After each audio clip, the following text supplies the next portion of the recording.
Hello and welcome to episode 9 of No Holds Barred. That's Sal. Hiya.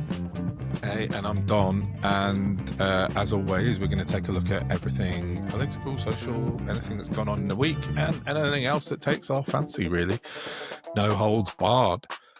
So, we've got a few bits and bobs to get through this week, but I think we'll probably start, as we always do, with Sal's roundup of PMQs and take it from there. So, shall we go ahead? That is indeed what the plan was. Oh, there it is. Yeah. So my unorthodox breakdown of PMQs. Mm-hmm. French National Assembly were in attendance this week, which was interesting, all things considered. He ruined PMQs for me this week by opening with some sort of monologue purporting to give a shit about carers for Carers Week, which put me off right away because we all know how disingenuous that is, all things considered in the current climate. Definitely. He was asked about Gaza, reeled out the usual nonsense about we will continue to support a ceasefire. Somebody stood up and said that mental health numbers are falling. Well, see the interview with Dr. J coming up for that. Yeah.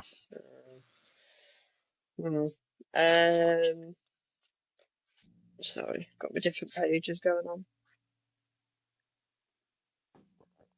Yeah, then Bad Enoch stood up, and that's a different PMQs. I've lost my page. Yeah. Don't worry, I'll put that bit out. I mean, it's all genuinely, people. It's all the same pointless nonsense every flipping week. There's just no point to any of it. I know, it's ridiculous. I said to you before, I've just skimmed it now. I don't even bother listening because it's just such a load of rubbish. Oh so somebody said, "Oh, Prime Minister, mental health numbers are falling. Isn't that wonderful?" Can't possibly be a planted question. No. Starmer then starts bragging about what they've done. It was just a complete embarrassing setup. Badenoch again, everything she said was hypocrisy and accusing Labour of not handling their mess that they left better. It's just incredulous to me. They played ping pong with Truss again. Children's hour. There's just no point to any of it. She accused her of doing U-turns for the winter fuel bill. And while she's not wrong, how is it helpful or progressive? What's her point? What's her end point to asking such nonsense? There's just nothing to be gained. No, and I they're think getting paid handsomely for this. Well, exactly. I think with Badenoch, she knows her time's very, very limited, I think, now, and she's just kind of just trying to make it completely, didn't she? She was shaken. Yeah, she's just making as much noise as she possibly can, I think, to get herself a job afterwards. I think that's really all she's up to at the moment. But well, I can tell you from bitter experience that the minute you start physically shaking, the minute your nervous system is shot. And that's when this starts becoming wonky. She was already there, granted, but it's not good. Was she shaking at PMQs this week? I didn't actually watch it. I listened to it. Yeah. Was she? Yeah, she was physically. Yeah. So that almost makes me feel sorry for her, but a bit. She put herself there. She literally dug and climbed further down, didn't she? So stuff her. Yeah. She stood up and she said, "I get better every week." Yeah. She's a mad woman. Yeah, that's when my sympathies. Yeah, that's when my sympathies fall away, because it's like, no, sorry, Kemi, you're not at all by any measurable quantity. Well, yeah, my conclusion was that their to and fro was just rock and sock and flat. Yeah. She threw the Chagos deal at him. The Tories started the Chagos deal. Yeah, they did. They did indeed. James Cleverly, wasn't it? Bless him.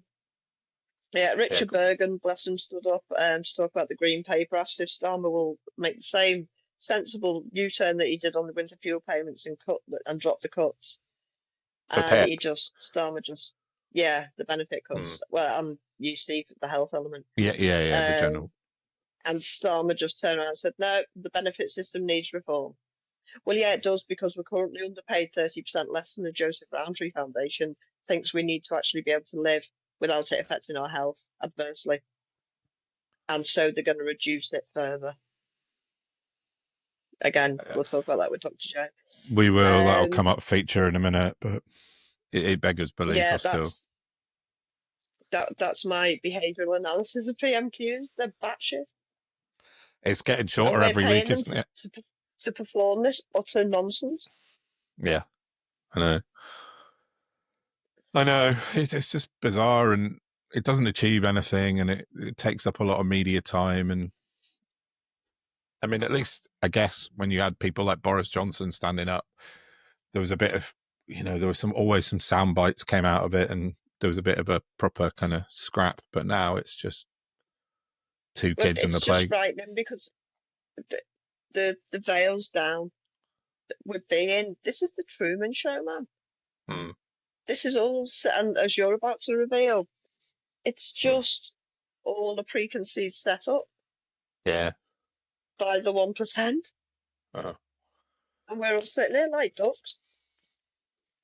Yeah, it's very, very strange times. I still feel like a mad person saying this stuff, but it's the writing's on the wall. Yeah. Well, as you said, like what I'm going to come on to in a minute, it's kind of proves your point completely, and this is all kind of preordained and preconditioned by the media and the political establishment, as it were, to just. Yeah, I mean, please enlighten everybody with your incredible analysis this week. It's been brilliant. So, yeah. Again. So since January, every month I've been running I don't know what I call it. I've called it Don's monthly data drop this month. I don't know. I can't get a good name that's catchy. That's just annoying. But anyway, it doesn't matter.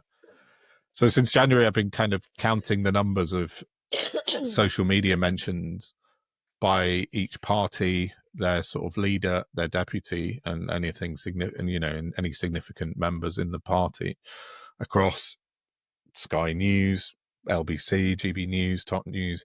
There's a few. It's on my Twitter. I'll link to it in the bottom of the show as well. And this month has shown something.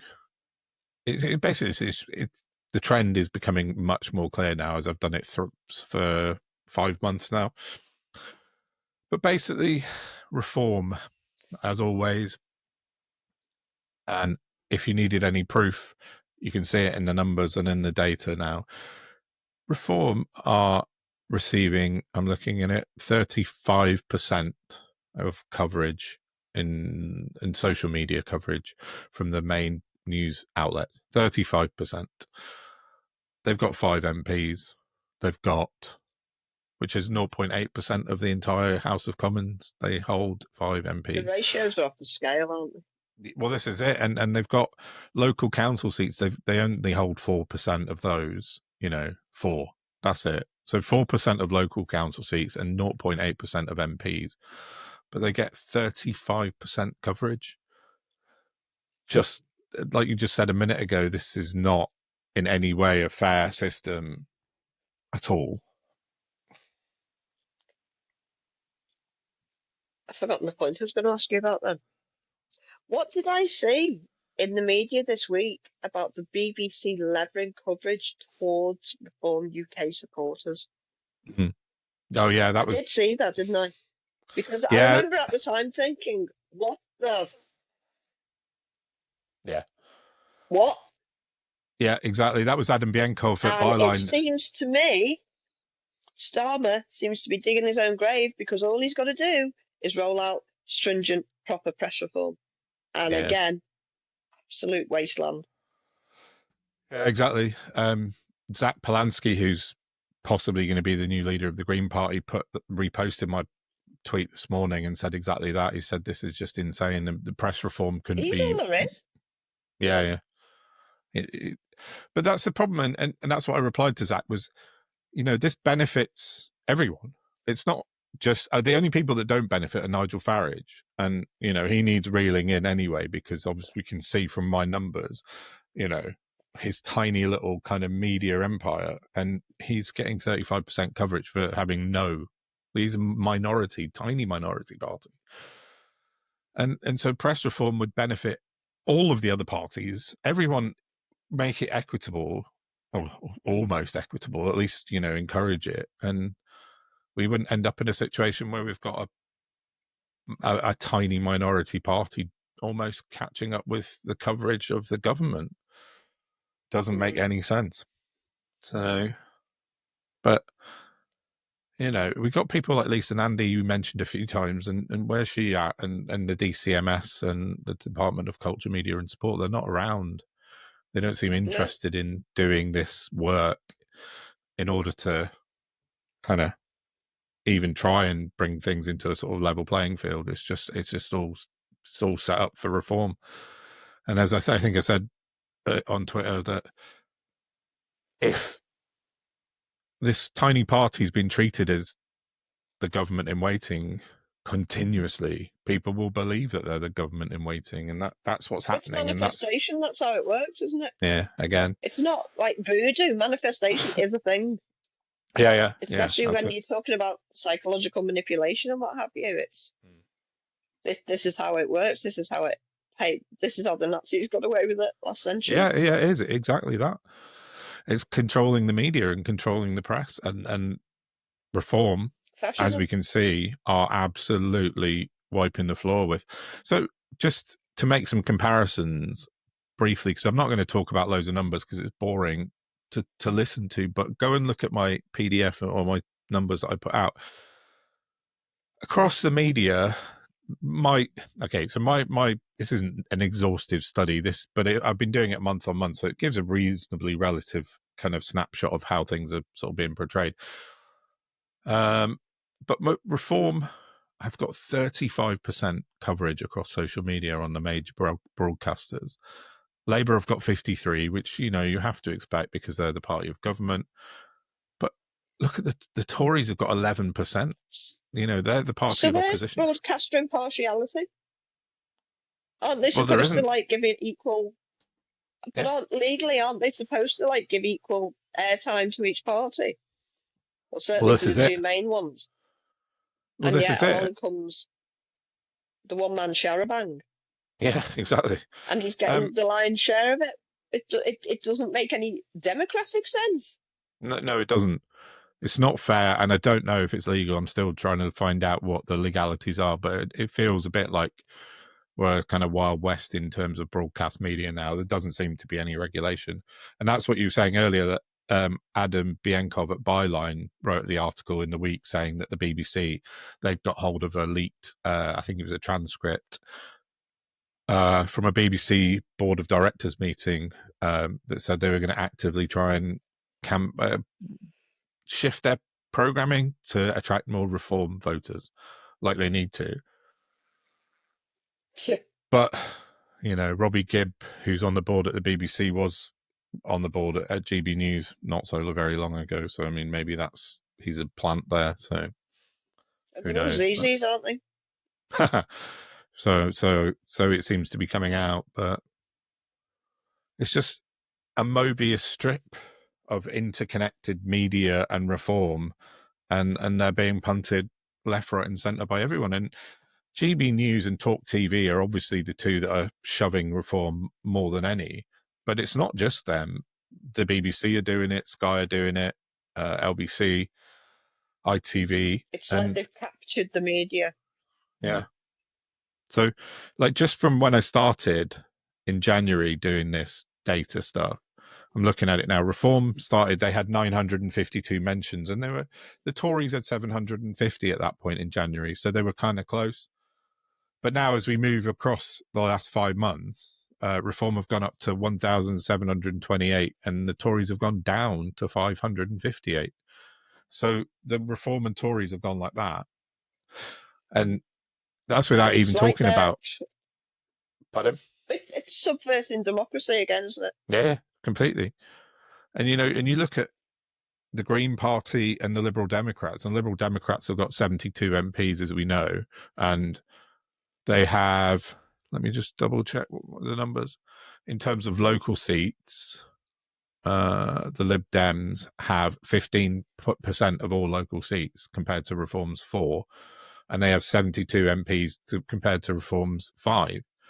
And the Lib Dems got, hang on, I've lost my sheet. The Lib Dems got grand total of 32 mentions compared to Reform's 1,728. And it's, if that doesn't tell you that there's a, it is. And the one more thing I'm going to say about that is I added in the new MP, Sarah Potchin, to the data this 1 month because she seems to be everywhere. So I just wanted to see if she was actually everywhere. With her feral racism. Yeah, she's awful. She's a horrible woman. And so Reform's new MP for Runcorn and Helsby has so far racked up 75 mentions this month. And she's only been an MP for 3.5 weeks. It's only the 12. Sorry? It's only the 12. Yeah, exactly. So compared to, so the Lib Dems and the Green parties in total have had 40 mentions, and Sarah Potchin on her own has had 75 mentions. I mean, it's just wrong on every possible level that you can imagine now. The thing is, people could see this and just think, oh, well, it's just TV. It doesn't really matter. Who cares? Nobody listens. Except they do. This is how fascism claws its way in and remains there. Yeah. And unless we collectively stand up against it, it's a done deal. It seems we're 4 years away, and we can already see that the planning is in place, and they've captured MSM somehow. Yeah, that's what it's looking like. Think they're the next, big golden egg. I think a lot of it depends on what happens in America. Because like I said to you the other day, sure as night follows day, we end up copying them somehow. Mm-hmm. Yeah. Although I kind of feel like they're copying us in the last 15, 14 years. Yeah. To a greater extent, obviously. I don't know what's going on in America, but you're right, 100%. They've got, the media is Reforms for the taking, and nobody's doing anything about it. Not a single person's making any noise about it. The Lib Dems don't seem to be making a noise about it. The Tories aren't making a noise about it. Zach Polanski, as I said, reposted my tweet saying, yeah, we need media reform. Yeah, you're right, Zach, but who's doing anything about it? We need some people to stand up. Some important people need to start shaming. They need to start shaming Labour into doing it. Yeah. That's the only way these people will do anything, not if it's for the greater good. Unless it's for their own benefit, the only way they will act is if you publicly shame them into being forced into doing something. That's just where we are now. Which is, funny enough, a lot about... I had the pleasure of chatting with Dr. J this week, and we talked mostly about human behaviour on both sides of the coin. So I don't know if this would be a good point to run it. Yeah, let's put it in here because it's a fantastic interview with Dr. J you did, and it's just you two chatting. It's about half an hour long, so we'll put it in now. Have a listen to it because it builds and builds, and it finishes with such a bang with the pair of you, and it's well worth a listen. So go ahead and listen. Right. Joining us for a lovely chat on today's pod is Consultant Clinical Psychologist Dr. J Watts. Jay, we've been long-time pals on Twitter now, and I am so grateful to you because I know you have limited time for joining us on this pod to have a chat about many interesting things. Would you like to introduce yourself? So lovely to meet you, Sal. I'm super, super glad that you and Don are doing a podcast. It's rare good news in such times. Oh, thanks, man. And I'm sure, I hope everyone follows you if they don't already. So I'm a disabled activist, and I'm a consultant clinical psychologist. So I've kind of I've always been someone who's campaigned against institutional violence, especially the psychiatric system and how damaging it's been and how many deaths it's caused people and misdiagnoses and leaving people in assessment treatment units, all the shit that for really kind of since I first came into the system as a patient back in the 90s. And probably for the last 15 years, last 12 years, I've had to, as we've all had to kind of, campaign initially against IDS, obviously everything that's happened with austerity. And I think we were all, hoping desperately we were going to be in a situation right now, but obviously we've never needed to kind of foreground disability activism more. And that's like, it's just central to like everything I do, because I can't, either for me as a disabled person or with my friends or my, my mad family, or obviously with my patients as well, I can't even begin to think of myself as someone who's like, kind of trauma informed unless I'm trying to stop this democide of disabled folk of our community. So that's where I'm coming from. For a lot of us, it does seem to be a fait accompli, doesn't it? Because it's literally why I'm here, sat, on a new podcast with an able friend, but a very incisive one. And yeah, what the hell's going on? This is just not the country anybody was raised to believe it is. If you know what I mean, we're supposed to be United Kingdom, Great Britain, eugenics. What? Yeah. 15 years in now. It's so cruel, and I think the betrayal that we're all feeling right now, everyone knew that, everyone who's been a campaigner for a long time, or who's been a claimant, knew that Labour weren't going to be like what we had once hoped Labour would be. So like, I don't think any of us were kind of like hoping it was suddenly going to be a kind of Corbynite vision, put it that way. But the degree of cruelty and the degree of, like, I keep on thinking, and I won't be the person to do this, no one is talking enough about how many deaths by suicide they're going to be, because I don't even want to say the figures, because it's it's going so bad. I still believe that we have to fight, and I'm just like, for me, just as a personal value system, it doesn't matter if it's hopeless, going to keep on fighting. I think we can probably make some changes with some transitional protections still. And I think we just had to be so proud of ourselves, having got from 30 MPs to 150. But I don't think anyone's thinking that we're going to be, that we're going to be laughing and singing come June the 13th or whatever it's going to be, the vote. I was hoping you could explain for me, because people, if you don't see with your own eyes what's going on, you don't experience it, it's very, very hard to understand what's really going on at the bottom of the DWP issues. And for, like you say, since IDS, he's created a literal cliff edge that pretty much everybody who has to go on to sickness benefit ends up on a slide, because it's so arduous to try and exist, especially if you have no other support.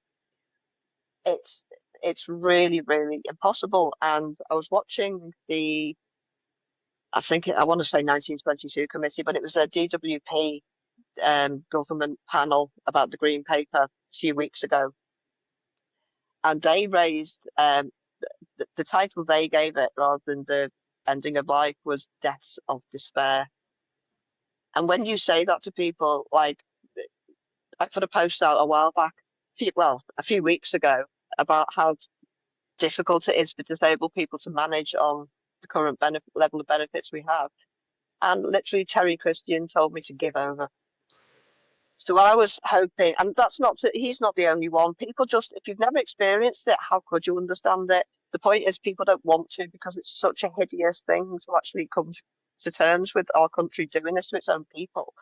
So I was wondering if you could explain from a clinical psychology point of view, what happens when you remove the basic needs of humans away from them, like Maslow's hierarchy of needs?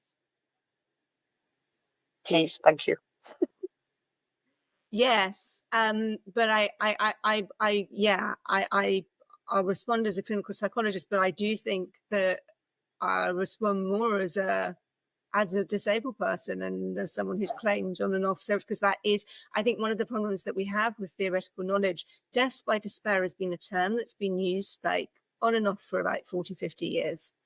There's a very, very, very clear evidence that if you do what the policies are doing, have been doing, and are going to worse, if you combine two things, which I'll just say in a second, it's pretty much one of the most toxic things that you can do to people. So if you take away like structural possibility, i.e. you take away money, you take away, you know, being able to eat, being able to heat, being able to, you know, have even like a minimal life, if you enshrine people in like bureaucratic violence, so like exactly as you were saying, that everything is based on just the next impossible demand, if you then do all of that financially and then you make people feel like they're less, not just treat people like second class citizens, exactly, but like literally the whole, you know, one of our big campaigning things, you know, that worklessness isn't worthlessness, but what people have put, what the government and what successive governments for 15 years, arguably 25 years, have put people in, is this constant kind of terror whilst also pushing people down. And you know, psychologically, biologically, because it affects our, you'll see your cats this week, it affects, you know, what happens in, yeah, it affects, you know, our inflammatory markers, it affects how we think about ourselves, it affects how we carry our body, it affects how we breathe, it affects how we poo, it affects whether we feel safe enough to go outside, it affects whether we can look people in the eye because we're so fucking scared that we're going to be looked at as if we're doing being human wrong somehow. And all of those, they like kind of like cascade into each other, and they increase exactly what you're talking about, deaths by despair. So deaths by despair is everything from, you know, death by suicide. And we've got, you know, so many examples that we can think of, so many names that we can say, like literally without having to double think, where coroner after coroner have not just said, but shown that DW policies have led to and been the main contributor to death by suicide. So those are the kind of like those are the kind of deaths by despair that people tend to think of most. But deaths by despair is also things like falling into extreme neglect because you haven't got enough money, you are living in somewhere that's far too cold, and you've fallen into such psychological neglect because people start to embody how they're made to feel. If people are made to feel that they're not allowed to be able to, you know, I have people tweeting me every day, you know, am I allowed to eat? Am I allowed to kind of, you know, get myself some chocolate as a treat? Am I allowed to go to my singing lesson? Is that a misuse of PIP? And people are leaving this squeezed life. And then you get loads of cascade effects. Like then people don't go to the doctor because they're too fucking scared, or they actually don't think that these kind of health problems, those health warnings that they're getting from the body are worth treating because the self-esteem has been knocked down so much. And so then you got your death by suicide, you've got your deaths that shouldn't have happened, or that like research wise happened 10 or 15 years earlier. And then you've got things like, you know, what do we all do? I mean, I'm an addict myself, an ex-addict, you know, we turn to drugs, we turn to drink, we, you know, self-medicate. Exactly. It's all self-medication, isn't it? It's not. Exactly. People look at the drug or the whatever it is that's being abused and they blame the drug, and you just think, exactly. For me, what do you do with a dripping tap? Exactly. Do you just collect the drips and put them somewhere else, you dumb?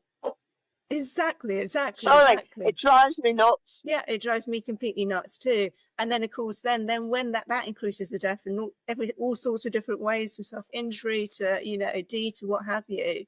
And we have there's been like, there are 10 in the last couple of years, there's been 10 extra deaths in terms of stats per day. We've got rock hard evidence. So we've got years where there's 600, in terms of the boring stats, 600 surplus deaths because of deaths by despair. And I kind of agree with you, Sal, that it's very difficult for people to get it if it's not their life or part of people they know's life. But I also think it does link to a kind of a more hyper individualized, compassionate society where, you know, I mean, I genuinely, Blake should have changed everything. It's like, you know, people can, you know, people are willingly looking away. And I think there is a national responsibility in that too. I think that's been a growing trend of, with austerity, people have had to hunker down more and become more sort of closeted. That, you know, I look after mine and my own. Okay, well, what about everybody else? Right. You know, we've all got a social responsibility, and if they're going to come after the disabled, I mean, I think we're on our third round now of booting in the disabled, then they go off to the working classes, and then it creeps up to the middle classes. It's the third time round, and if you're not clocked it on yet, if you don't stand up for us and put an end to this, it will come for you again and again, and the prices will go up, and the oil producers will get richer and have more money than Croesus that they could ever spend in a million lifetimes, and we're all struggling. No, Yeah, absolutely not. It's not. It's predatory behaviour. Yeah. Which brings me on to the other thing I wanted to ask you about. Not that I mean, we can go back to the benefits thing if you want, but this is just an alternative view for us. Yeah, good to get me off benefits, guy. I will talk to benefits for about 10 years, and I always have to be interrupted because I'm so fucking angry about it. You can't, yeah. I know, but I'm just very conscious that I don't want it to be all I talk about, because there's other things, and for our mental health, we need to be distracted by them. So what's the difference between a psychopath and a sociopath? Geek answer. The geek answer is nothing. In so much as okay, so my boring statistics brain, they've just changed you say that now, you might have 2 minutes. They've just changed the statistic, the statistical diagnostic manual. So officially, there is no distinction between psychopaths and sociopaths, and that's all kind of changed completely. That changed about 2 years ago. And so then and I'm not saying that there aren't people who are bad, to talk about that in a second, because clearly and there are people who are dangerous, but they've changed that all around. And then it gets then these terms remain in lay culture, and there are good things in that and there are bad things in that, but technically there scientifically there's no such thing, but in a lay term people tend to use it to distinguish a quite similar group, some of whom can be charming and can in a way woo people in, and then I used to work with Boris Johnson, apropos of nothing. With Boris Johnson, I mean, Sorry. Yeah, I don't know why he suddenly sprang to mind. It's just entirely random. I mean, but Boris Johnson, he got 11 kids? He's a charming man. I've met many. Actually, he used to. This is completely and totally random. I'm from London, as you could probably tell by my incredibly southern accent. Boris Johnson basically kind of used to get bike everywhere when he was mayor of London, and basically used to wave at any woman under about 70. So we've all been waved at by Boris Johnson, including myself at some point. When people think of a sociopath, they tend to think of more, the kind of when you see Netflix kind of documentaries, and you go in, the police kind of knock down someone's flat, and there's I don't know, no furniture, and there's one tin.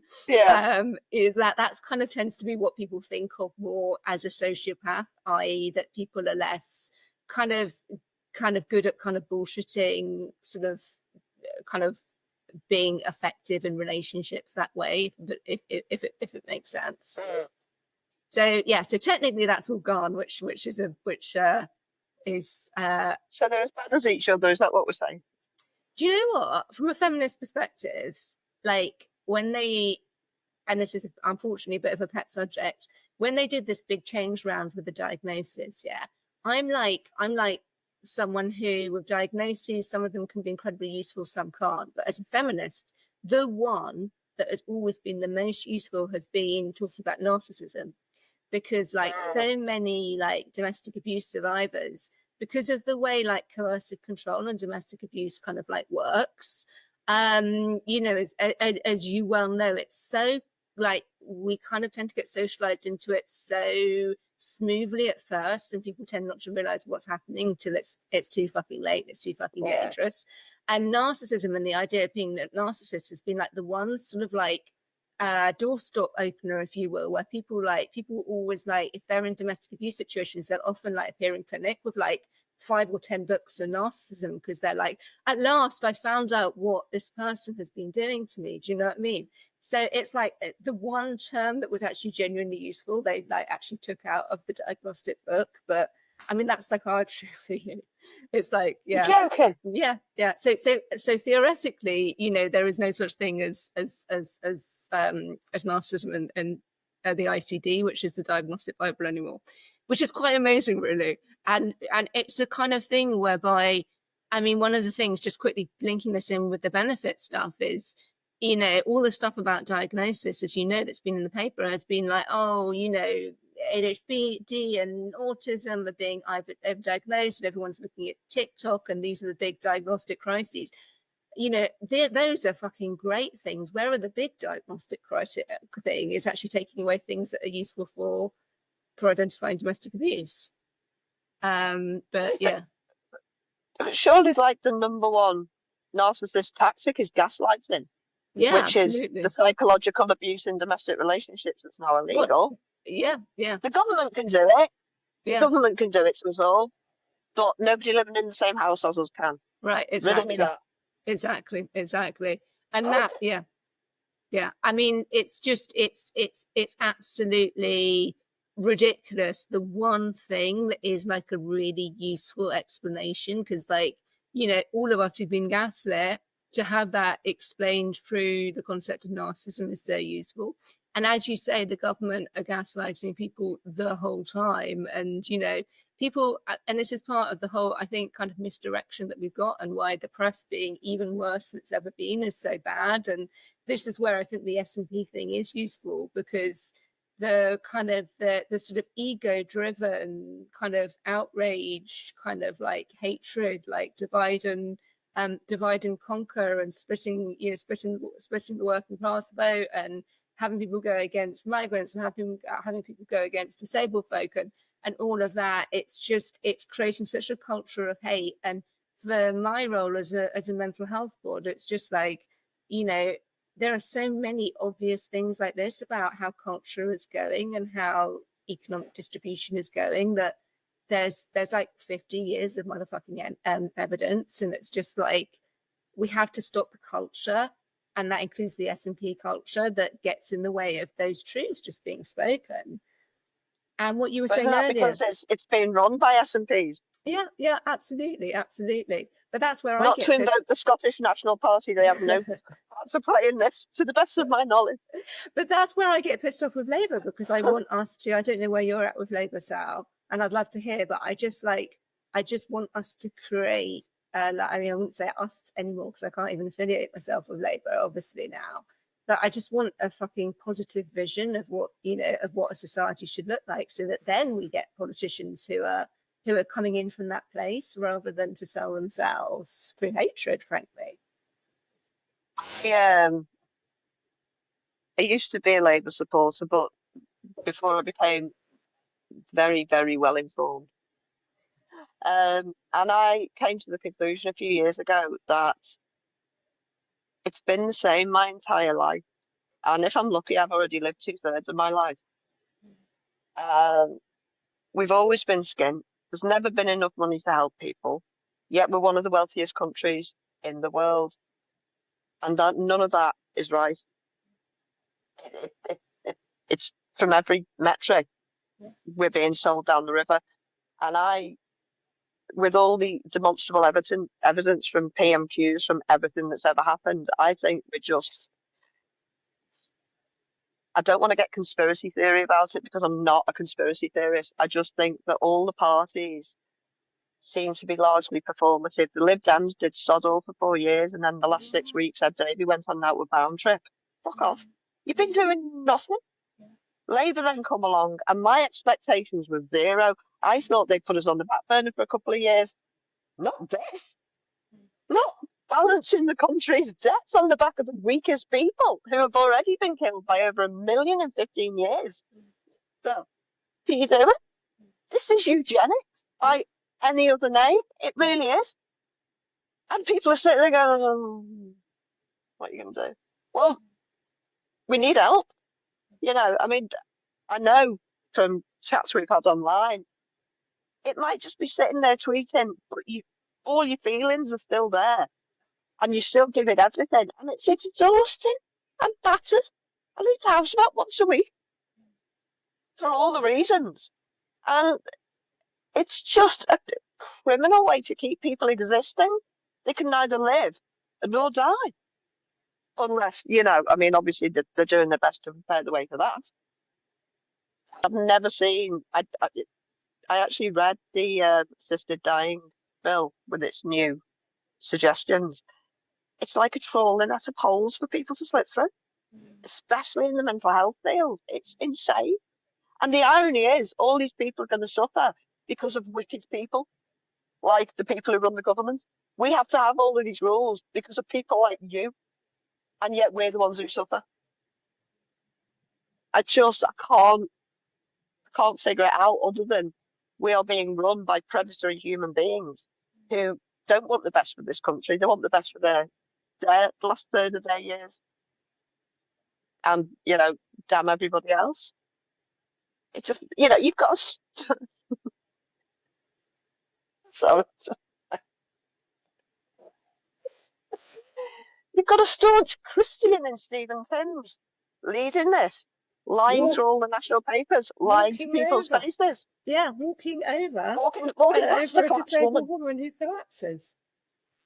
Walking over her, not even past her. Christian. Yeah, Christian country. Yeah, and a Christian leader, supposedly. What the what? I know. It's just inconceivable. I know. Fortunately, what's concerning me is as many voices we've got saying they'll never pass it. They'll get in too much trouble. There are too many serious people going, they're absolutely going to pass this. Now, they've not told us what other solutions they're going to give us. But they keep talking about finding other, what's the phrase I read before? Tweaks. No, the government saying there'll be other solutions for us. Well, you're not telling us what they are. Yeah. They're just ambiguous things. Yeah. Or like the mental health service where there's a waiting list for too many people. And with all due respect, what you do get when you go there won't fix you. Oh, 100%. You can't fix austerity by medicating people. 100%. What you can do is make a lot of money for pharmacology. 100%. But also they're not even doing that. I mean, they're not even like, I have historically been and still am really, really obviously against big pharma. But I mean, people aren't even getting that now. People aren't even getting, I'm really like, improving access to psychological therapies. It's always been too short. It's never got to people's trauma. It's only ever going to be like 20% compared to people's living situations, but people aren't even getting that. They're like literally waiting 2 years, 6 years, 10 years, and then getting one session and told they're well. So then there's this kind of like weird kind of denial of mental illness and mental disability, which is a huge problem. I mean, there's, it's such a difficult balance because I do not think it's not going to pass. I think that there's going to be some more transitional things, and I think that they've got no idea what's going to hit them, and they are going to, Labour this is, are going to absolutely panic because everyone keeps on having this fantasy that there are, like they're talking about that people, will have a longer transitional period so that they can go on to other benefits. What motherfucking other benefits? Do you know what I mean? Exactly. So those kind of things. I mean, it's like a really, really, really horrendous situation. I genuinely think, and listen, this might be my middle class privilege within this, but I genuinely think that I'm like, this as soon as the vote comes in, I will, and I never do this, and my patients will understand why. I will move 2 days of clinic because we need to emergency organise like fuck. Otherwise, we're gonna have, just unprecedented deaths. I do think that we will find ways, but of course, it's not going to be at sufficient at all.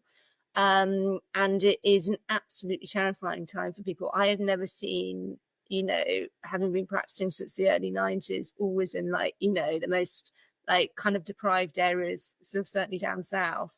I have never seen anything like this before. And that's where, you know, I don't know, I know that our micro organizations are going to do something. I know that our small acts of solidarity really matter. I know that sometimes, because people tell me seriously, sometimes people will say, and I'm not just talking about me as tweet responses, other people very much, including yourself, Sal, Don, everyone who's listening, a small word of kindness. Yeah, of course, it's not going to fucking make up for 12,000 a year if you're losing PIP and you're using LRCRA. Sorry, I can't say that for a second, really hard. And you can't say care and you're losing carers. Of course, it's not going to make up for that. But sometimes that's going to make the difference between someone staying around for 5 days and 10 days, and then something different can happen. Do you know what I mean? But it's, I mean, you know, I just wish that, as you say, in one of the richest countries in the world, we could see each other and hear each other. And we actually get paid the lowest benefits in the entire developed world. So their spiraling sickness bill is absolute bullshit. Yeah. I mean, we're in line with every other country. Yeah, but not for being paid. All of their stats are dodgy as hell. If you know, as soon as you actually look into them, it's all smokes and lies. And John Pring and I were emailing the other day about this Telegraph, you know, cut down piece that's just been out. And it's just like complete bollocks. They even say within it, you know, that the public, 25%, 24%, sorry, the public kind of think that, you know, claimants are fraudulent. And of course, you know, as we know, PIP at 0%. ESIA, it's in GLA, it's hardly, you know, it's absolutely minuscule. But every piece of counter propaganda is incredibly important in trying to change that. Indeed. How are you doing? How are you doing? I was just watching the time, and I know you've got to scoot off to see a client. I was just wondering if you could give some advice to people of how to best manage their depression and anxiety through this awful period before we pop on. Please, thank you.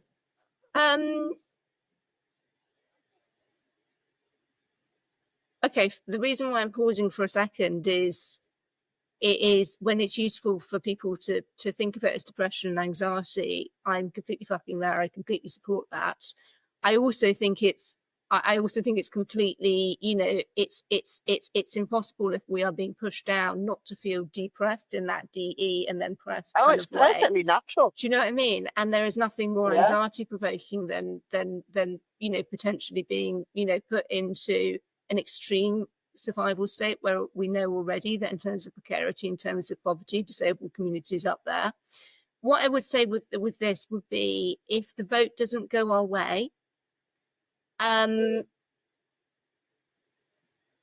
even if you've had really bad experiences with people like the Samaritans and like Calm before, I know everyone sometimes with these helplines, including myself, have had experiences where they called and it's not always been great.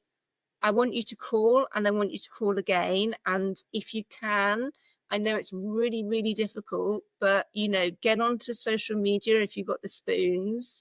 There, as a community, we will be looking after each other. And what we always know about when a big traumatic event happens, and it is a big traumatic event, that the doing things straight away is something that we're doing in like a kind of hyper adrenalized state where, you know, we want to exit as quickly as possible, and sometimes that can stop other things being possible.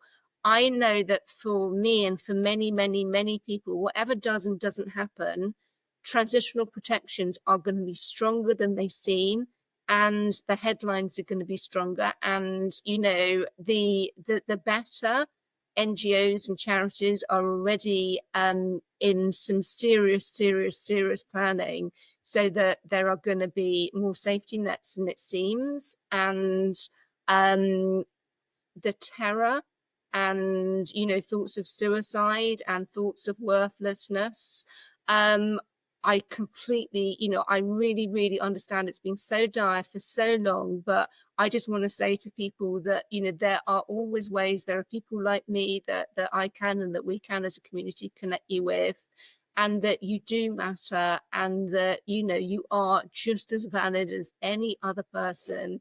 And, you know, that we want you here We want you around. We want you to do things like, you know, carry on drinking and carry on eating and try and get some sleep. And, you know, that feels impossible in the moment, but we want that for you, and you deserve that.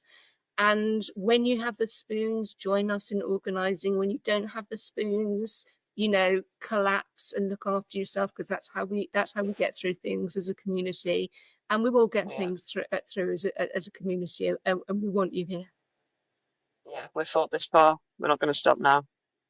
Awesome. Well, I genuinely could talk to you all day about all sorts of things. I hope at some point you'll come back on the pod and talk maybe with both of us That'd be great. at some point down That would be the line. But for now, Jay, thank you so much for your time. I am ever appreciative. Thank you And for I your hope you have a great activism. day. You too, sir. Oh, thank you very much, darling. Take care.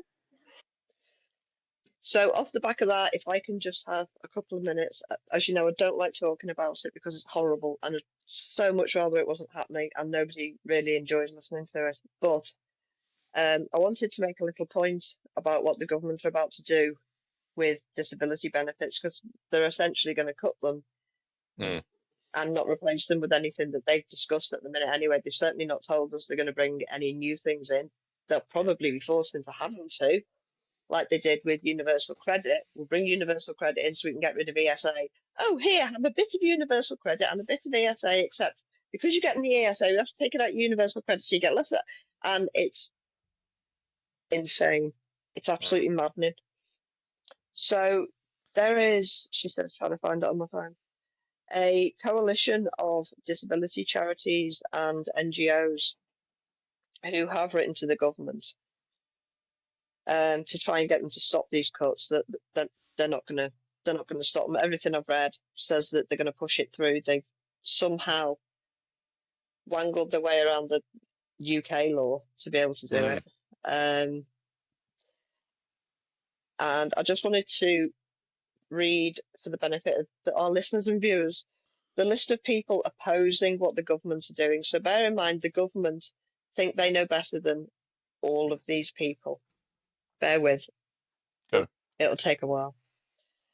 Action Duchenne, Action for Children, Action for ME, Activity Alliance, Adfred Recovery, Advice UK, Advocard, Age UK, AIMS, Ambitious About Autism, Amnesty International UK, Aspire, Assert B&H, Association of Pensions and Benefit Claimants, Ataxia UK, Autism Anglia, Bless Mother Limbless Veterans, The Brain Charity, Brains Trust, Breast Cancer Now, British Lung Foundation, Buckinghamshire Disability Service, Capability Scotland, Cardinal Hume Centre, Carers Trust, Carers UK, Child Poverty Action Group, the Children's Society, Christians Against Poverty, Citizens Advice Westminster, CMT UK, Community Living Well, Contact a Family, the Council for Disabled Children, Crohn's and Colitis UK, Croydon Sickle Cell and Thalassemia Support Group, Cystic Fibrosis Trust, Dawn, Deafblind UK, Diabetes UK, Difference North East, Dimensions UK, Disability Agenda Scotland, Disability Law Service, Disability Resilience Network, Disability Rights UK, Down Syndrome Association, Drugscope, Dystonia UK, Enable UK, Endometriosis UK, Epilepsy Action, Epilepsy Society, Equalities National Council, Family Fund, FMCP Pop-In Club, Greater Manchester Coalition of Disabled People, the Guide Dogs Association, Haemophilia Society, Headway, Health and Social Care Alliance Scotland, Helen Bamber Foundation, Helplines Partnership, Homeless Link, Huntington's Disease Association, Inclusion Barnet, Inclusion London, Inclusion Scotland, Inspire Wellbeing, Institute of Revenues Rating and Valuation, the Joseph Roundtree Foundation, Kidney Care UK, Leonard Cheshire Disability, Livability, Macmillan Cancer Support, Marie Curie, ME Association, MENCAP, Meningitis Research Foundation, Metabolic Support UK, Migraine Trust, Mind, Money and Mental Health, Motor Neuron Disease Association, the MS Society, Multiple System Atrophy Trust, Muscular Dystrophy UK, National AIDS Trust, National Association of Welfare Rights Advisors, National Autistic Society, National Axial Spondyloarthritis Society, National Children's Bureau, National Deaf Children's Society, National Federation of the Blind, National Kidney Federation, National Rheumatoid Arthritis Society, National Survivor User Network, National Union of Students, the Neurological Alliance, Octavia, Ouch UK, Pathways Trust, Parkinson's UK, FAB, PIP Professional Support CIC, PSP Association, Public Law Project, Rethink Mental Illness, Revitalise, Richmond Aid, RightsNet, Royal British Legion, Royal College of Psychiatrists, Royal National Institute for the Deaf, Royal National Institute for the Blind, the RSI Action, Save the Children, Scope, Scottish Association for Mental Health, Seeability Sense, Sense Scotland, Services for Independent Living, Shaw Trust Sheffield, ME and Fibromyalgia Group, Shine, the Somerville Foundation,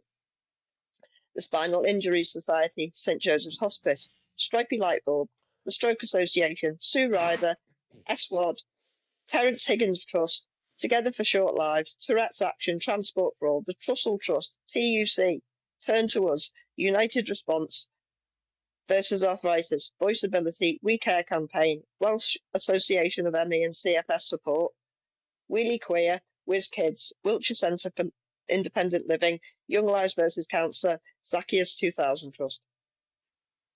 Apparently the government know better than all of those societies.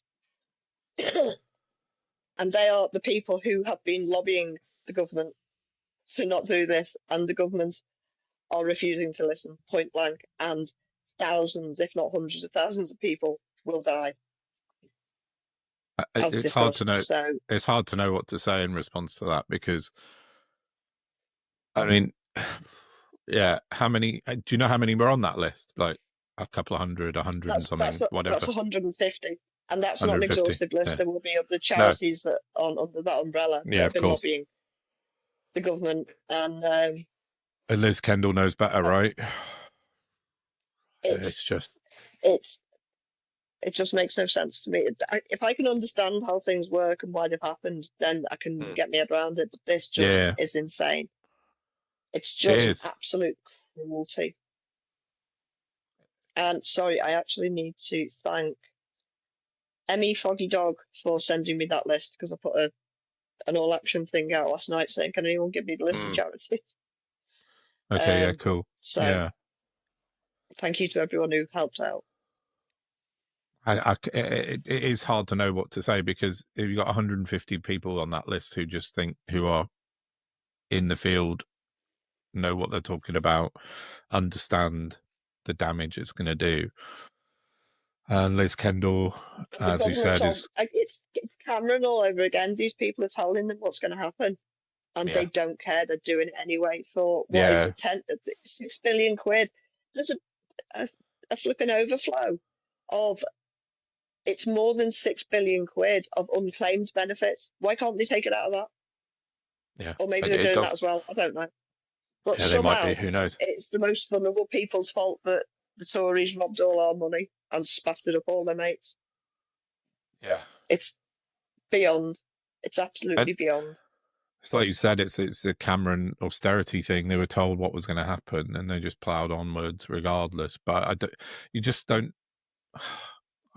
I have little faith in Labour at the moment, but I would have expected them to be able to realise what this might achieve, what damage it's going to do, but they don't.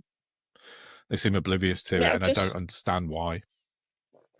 I just watched Andrew Fisher being interviewed on Paul Joe about the spending reviews yesterday. Yeah. Whatever, the economy business. And even he said towards the end of the interview, he said, they've got this plan to get all these millions of disabled people back to work. He used to be a Labour strategist. I said, that's right. No way they're going to do any of that. There's not a chance. There aren't any jobs for the people who are well. I know. So what, are you going to then subsidise companies to take us on? Well, yeah, of so course. That's going to cost the public purse more. Yeah, more billions. It does. It's not. That's not going to happen, is it? It's just they've really dug themselves a big old hole, and it's going to be filled with their bodies soon. It's I think we covered it all in the interview. She says, I can't actually remember a lot of it. I was quite nervous. No. But going on what you said, it was okay. So yeah, it was brilliant. Yeah, it was excellent. Yeah, it was really good. You did talk about that a bit. Dr. J, new friend of the show. Yeah, absolutely. Come back and see us whenever you want, Dr. J. It'd be lovely to have a chat as well. Yeah, Can we cruelty. move on to something else? Let's get us Yes. all out of this horrible, horrible dystopic business for a Well, change of let's subject. to Go on, go. fascism. No. Let's make it Gibraltar first, because you Oh texted me yeah, yesterday. You texted me yesterday and said, "Do you want to make some notes about Gibraltar?" And I said I would. So please explain it to me.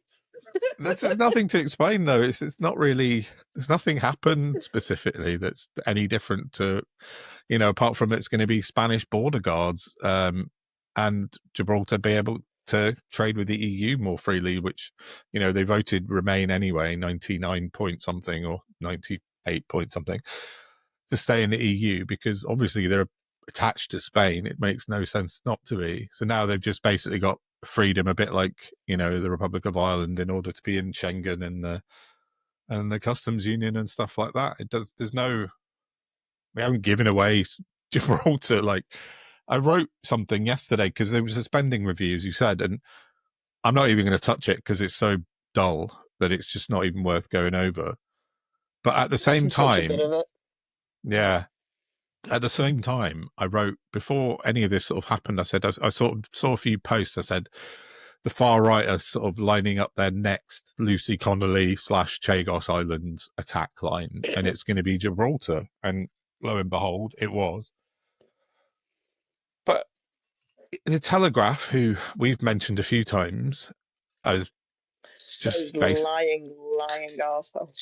yeah, but as you said once or twice before, there used to be a paper of note, of record, sorry, and they just there was an article in there saying, oh, Keir Starmer's, oh sorry, David Lammy surrendered the Gibraltar, and it took, I think, I have to find him now to be accurate. Here he is, Fabian Picardo, who is the chief minister for Gibraltar, said, this is untrue and misleading. It should be entirely disregarded. Disappointed in the Telegraph. So he's the minister of Gibraltar, and he had to come out and correct it. Sorry? It's shameful. They Yeah. should be professionally embarrassed. Where's that gone? No, that's another part of the media thing. They don't have to be anymore, do they? Because they can just say whatever they want and just continue moving on.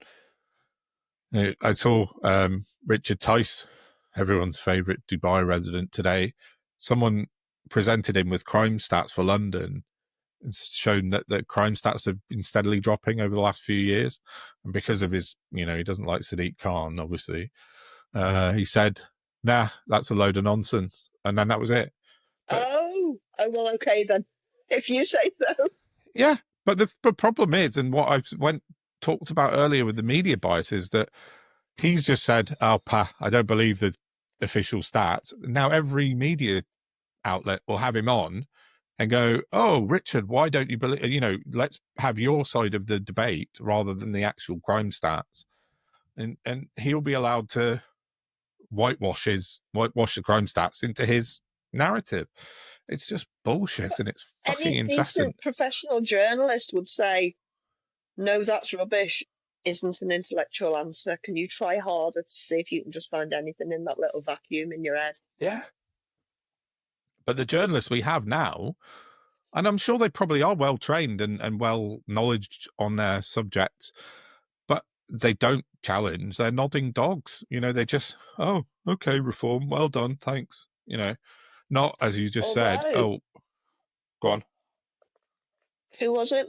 Lewis Goodall rolled over last week. Was it? I don't know. Zai Yusuf?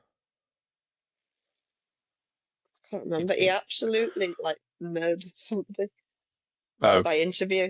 It was like, what, did you just wake up that day and choose to tell the truth, or?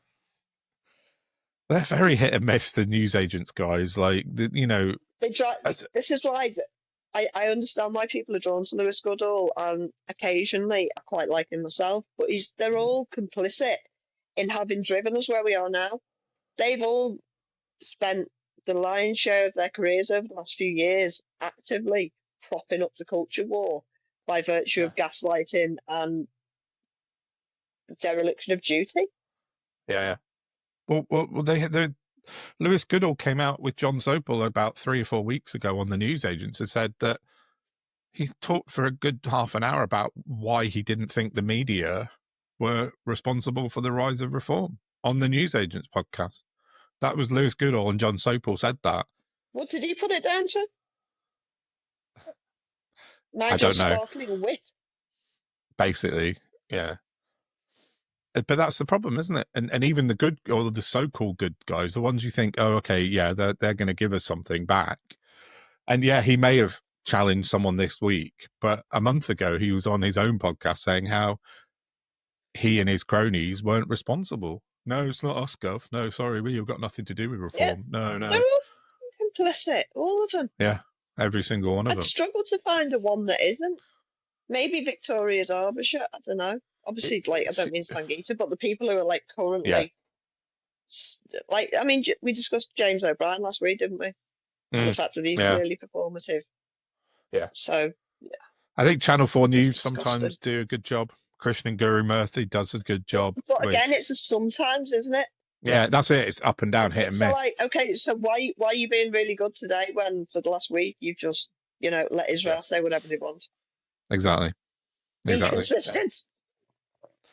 Yeah, and it's just there is no consistency across the media, and it as my numbers are showing, we're all proves consistently client journalists. Yeah, some more than others, but yeah, nearly every single one of them. Yeah. But maybe Vicky Derbyshire is the best of the bunch at the moment. I think with she does sort of take no shit sometimes. But again, not every time. They seem to be in a position now where if you don't what's the word I'm looking for, handle the interviewee with kid gloves, they won't do another interview with you. Yeah, that's it. Whereas the press need to put their foot down and say, well, then none of us will interview you. Yeah. We either bring back integrity, morality, and transparency, or we just carry on as we are. Yeah. And it I ain't agree. working out so well. It's really not. No, that's it. If someone has a hissy fit, if Richard Tice goes, oh, well, I'm not coming back on the BBC, go, well, fine. No. Yeah. And good. Yeah, exactly. Nobody cares. That's fine. Except the BBC clearly have an agenda. Yeah, exactly. We now know. They do. Yeah, they definitely do. Not quite as complicit as GB News unhinged. That's one more thing I just wanted to say on the media on the data thing. Let me just check it before I say. GB News have they're in unhinged tweeting. There are over 100 posts a day on Twitter. GB News, every day. So I know it's crazy. So last month, Keir Starmer, GB. Yeah, well, this is my point. So Keir Starmer in 1 month got 721 mentions by GB News on their own. 721. So that's 24 posts every single day for 1 month about Keir Starmer. No, nothing else, just Keir Starmer. 24 a day, every day. They must have this drone army of social media people. Yeah. Yeah. So they're just firing out tweets as fast as you can even blink, basically. And this is I don't even look on Facebook or YouTube or TikTok or Instagram. This is only X.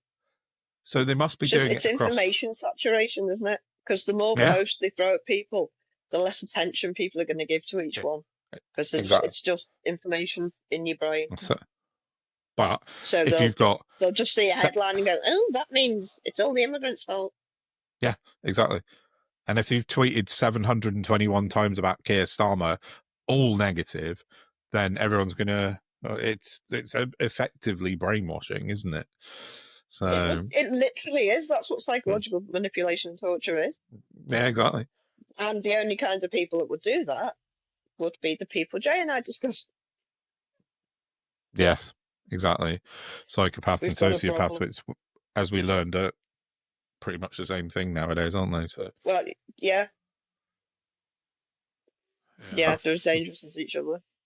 They madness. Kill people. They are predatory parasites. Yes. We need to start taking it fucking seriously. Yeah. I think that Speaking of predatory pathological parasites, didn't you want to talk about Aunt Middleton? you're getting really good at these segues. I love it. Yeah, brilliant. Yes, I noticed in the week. I think lots of people did. Let me find it. Aunt Middleton put a post out on June the 10th, so that was 2 days ago. And I'm going to read just a little bit. He said, "Who would support / like to see a military guard unit on the streets of our capital city?" Right. So what he's positing there. Is that because Richard Tice said that the crime figures going down was rubbish? So therefore, off the back of that, he thought, I know how to fix that non-problem. Yeah. Sorry.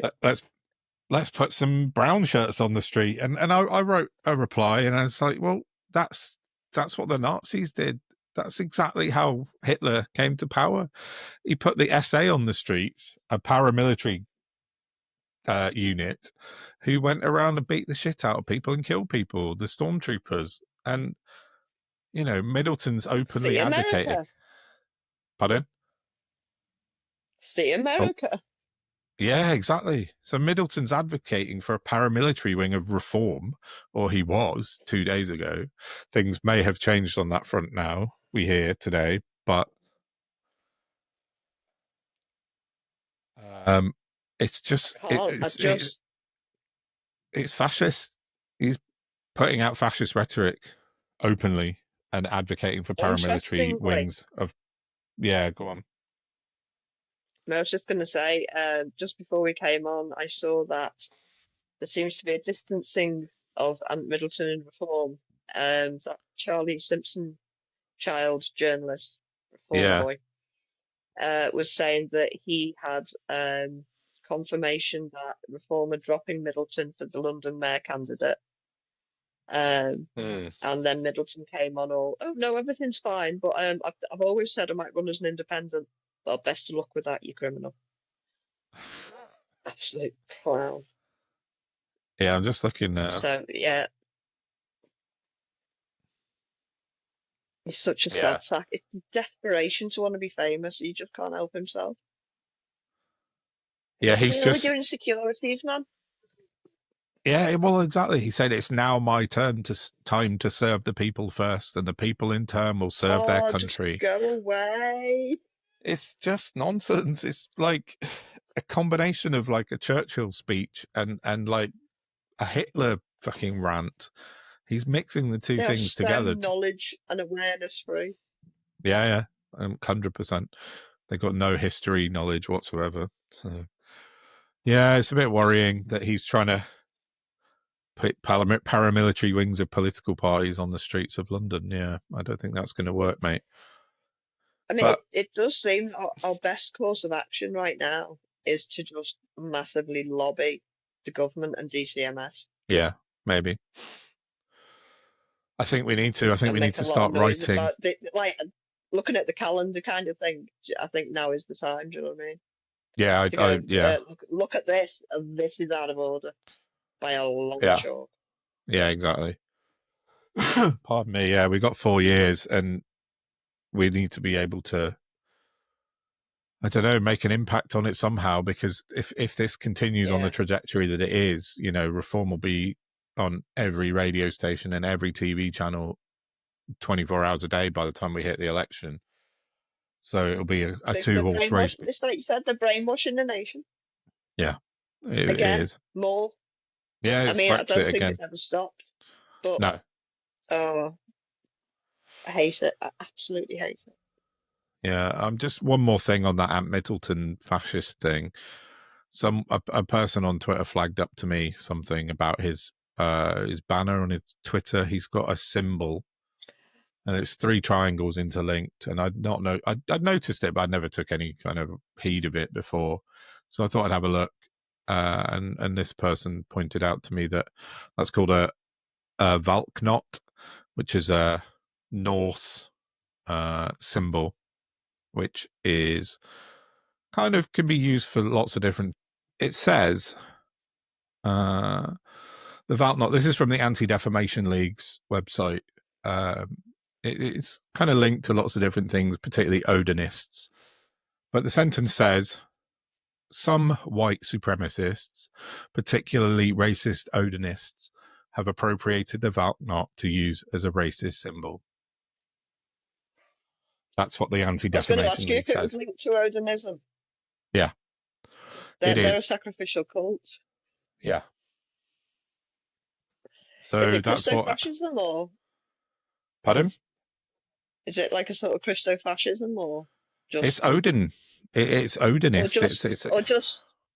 So that would indicate immigrants from Scandinavia, would it? Yeah, exactly. So, but that's Ant Middleton has 3 of those on his Twitter profile banner. The Valknot. Read into that what you will. 3. Mm. Just a wrong one. So yeah, I don't know. Go on. I was just going to mention the Nazi Nan. I don't know if anyone saw it this week. Reform Yeah, UK go. Exposed found a woman from my old stomping ground, which is why it's double. She's about like 112 T. Irene Davidson, and she had a little Twitter account and she said she was a digital creator on Facebook, but she also said that people coming off boats should be tattooed. Yeah, I know. And Grim. fuck off, Nazi. Yeah. And thankfully, within 24 hours, Reform have kicked her out the party. Yeah. So that's nice. Amazingly.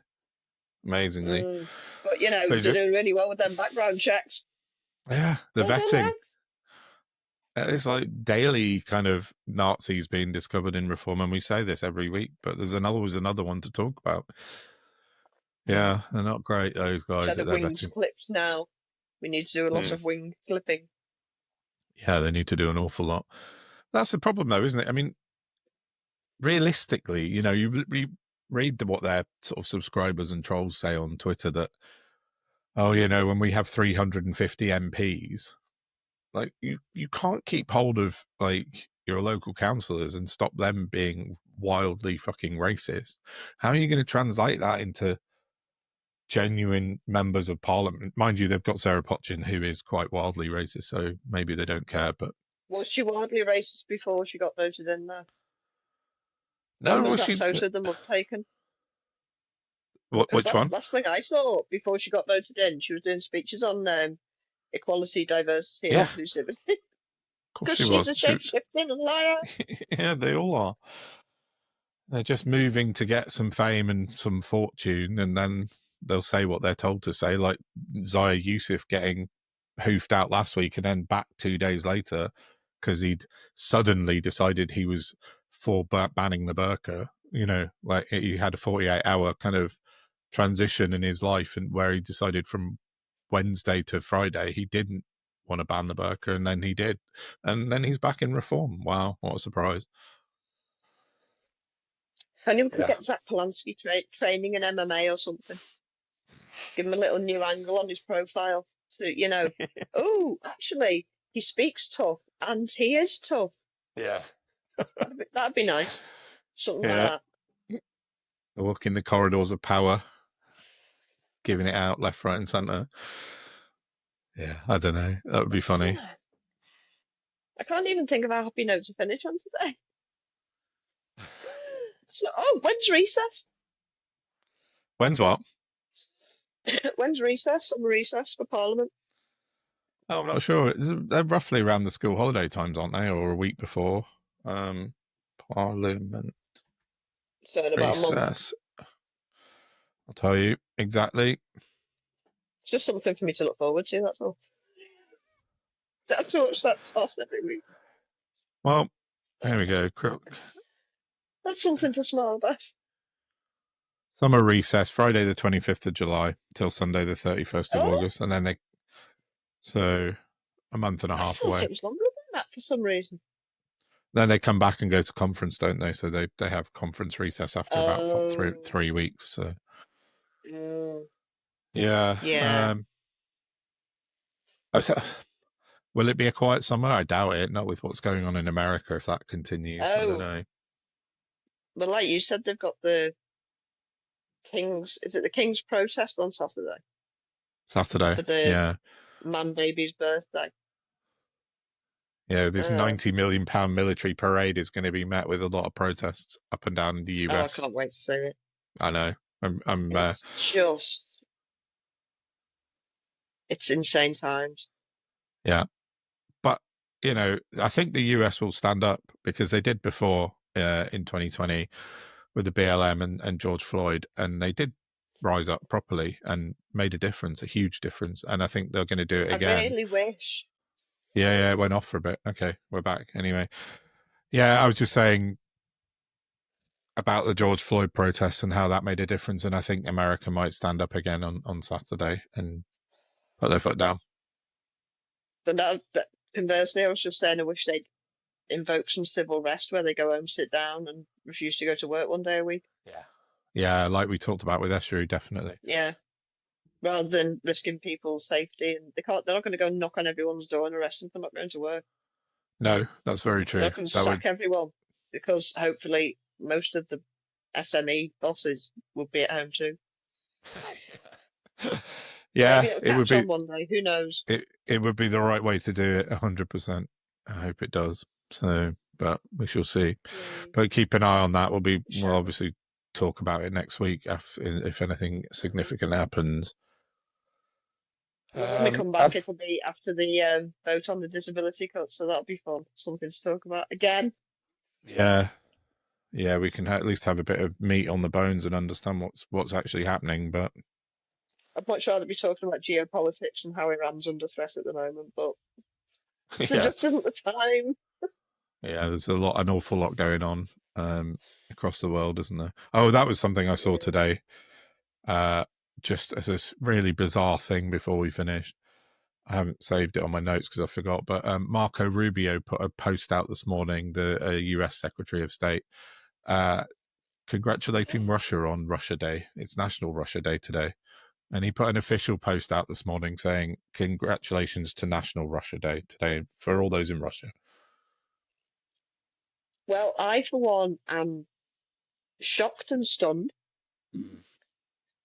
Almost as much about the front as that you weren't telling me he was tweeting about Lucy Connolly. Yeah, he seems to that they were all taking it to. He was. He seems to have forgotten about Lucy Connolly. He's concentrating on Putin, kissing Putin's backside instead. So, yeah. I mean, yeah, West Russia now, isn't it? Yeah, basically. Yeah, it's not that far across the old Bering Strait between Russia and Alaska, is it? So, yeah, they'd probably get a bridge over there. I'm sure they were talking about doing a deal on Alaska. Who was, sorry?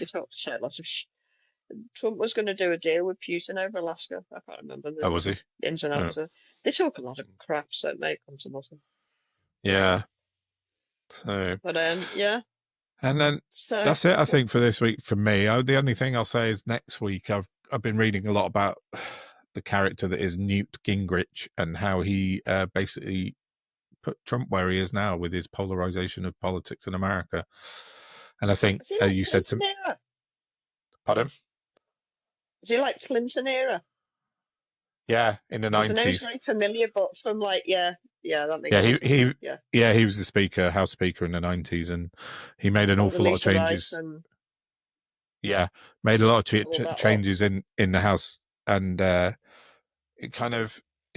he changed it so that they didn't work on a Monday and a Friday, so that all the senators and congressmen went home for the weekend, so they didn't sort of mix with each other over the weekend and have drinks, so that there was no amicable discussions, so they were sent away from each other, and that was the start of the polarization within America, really. I mean, there's an awful lot more to it than that, but that's effectively how it started. And yeah, it's an interesting read, and I'm going to sort of just do a summarization of it because it's brought us to where we are today with Trump. And The Atlantic's got an article. It says the man who broke politics, and that was Newt Gingrich. Is it a happenstance thing or a planned out sort of MO? Oh no, it was fully on purpose. He decided that he was going to change the world for the better in his eyes, but it didn't work. No, it didn't. Sorry. Sorry, Newt, but you fucked us. But yeah, I'll talk a bit more about that next week. Yeah. Looking forward to it. Yeah. Other than that, I've got nothing else for today. All good.